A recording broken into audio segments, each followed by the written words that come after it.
పసిపాపలా నిదరపోయినప్పుడు అమ్మ చీరే మారేను ఎలగా, పువ్వై నువ్వు విచ్చుకున్నప్పుడు ఈ చీరేగా అందాలకు అడ్డుతెరా.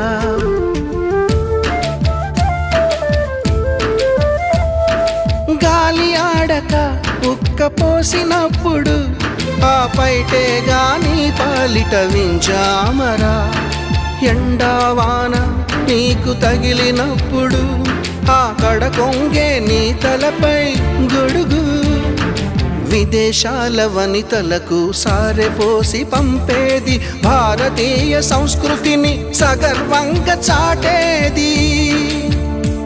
మన జాతీయ జెండాకు సమానంగా నిలిచేది. చీరలోని గొప్పతనం